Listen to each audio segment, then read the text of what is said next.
Good morning, students. So today we are going to start our new chapter, that is improvement in food resources. So today I will explain about need for improvement in food resources in India, types of crops and classification of crops. First, food. What is food? Food is provide us energy, and food is very essential part of our life. You can say the food is an organic compound which provides us energy, as well as it is also responsible for the growth and development of our body.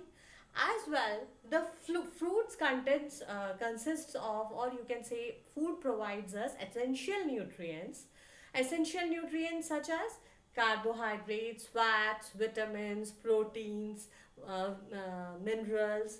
So we can grow properly, or you can say for the proper maintenance of our body. So to meet the requirements of to meet our requirements, as day by day our population is increasing, to meet these all requirements we should improvise the food resources in India.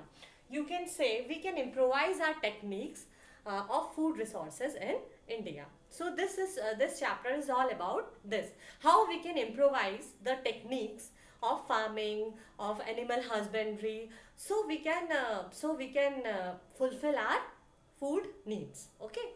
So first, I just explained you now that day by day our India is developing, or day by day the population is also taking place.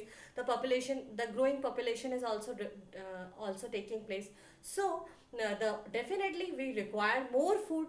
To fulfill this requirement, we can improvise our techniques to enhance the production, that we can fulfill our requirements or fulfill our needs. For this, the contribution of this revolutions were there, like green revolution and white revolution. What was the green revolution? Green revolution increasing the food grain production. It contributed a lot. This green revolution contributed a lot for the production, or you can say for improvising, or for enhancing, or you can say that for increasing the food grain production. White revolution improvise, or you can say for better availability of milk. So these revolution contributed a lot for food grain production, and white revolution is for milk production. Okay, students. So now we will study about the types of crops which we need. Types of crops can be divided into the five categories. First, we will go through the cereal crops. Cereal crops, those plants are cultivated to provide daily energy requirements such as wheat, rice, maize, millets, sorghum. Sorghum provides carbohydrates for energy. Next is pulses. These plants are cultivated to fulfill protein requirements.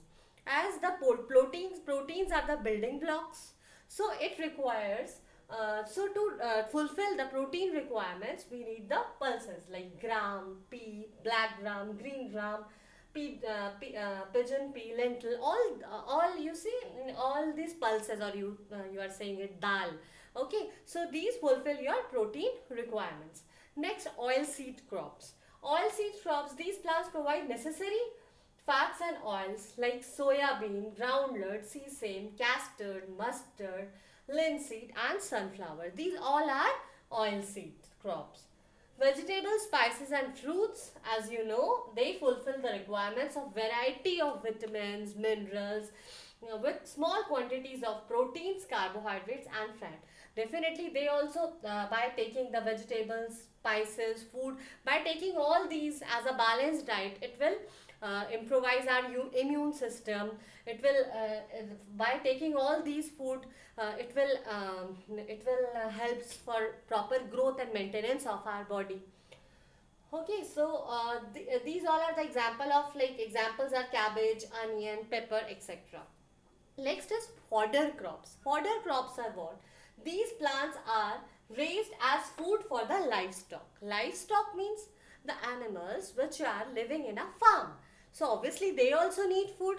So these plants raise as food for the livestock. These plants give food for these farm animals. Okay, like you can see the cow, the buffaloes, and okay, sheeps.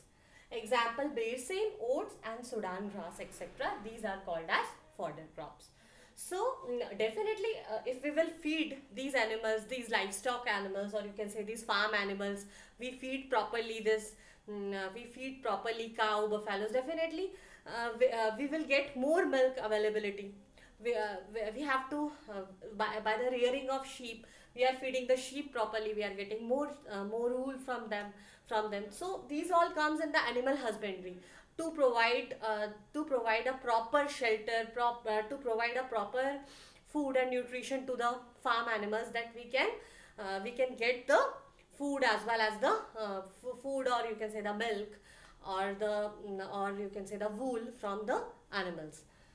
So these are the types of crops. Next we will study about the classification of crops. Okay students, so before explaining this topic, classification of crop, I want to explain you this term, that is photoperiod. We all know that different types of crops need different type of climatic conditions, need different type of temperature, or you can say the photoperiod for the growth and development, or you can say the completion of their life cycle. For this, we know the growth and you can say the flowering of plants depend upon the duration of sunlight. So this duration of sunlight also differ from plant to plant. And we know the process of photosynthesis carried out by the process of photosynthesis can carried out with the help of sunlight, or you can say photoperiod. Okay, so you can write the definition of photoperiod, that the photo means light. Photoperiod is the physiological reaction of organism to the length of the day or night, or you can say the duration of sunlight. Okay, it occurs in plants and animals. It also can be defined as the developmental responses of plants to the relative lengths of light and dark periods. Next topic is classification of crops. We can classify the crops as kharif crops and rabi crops.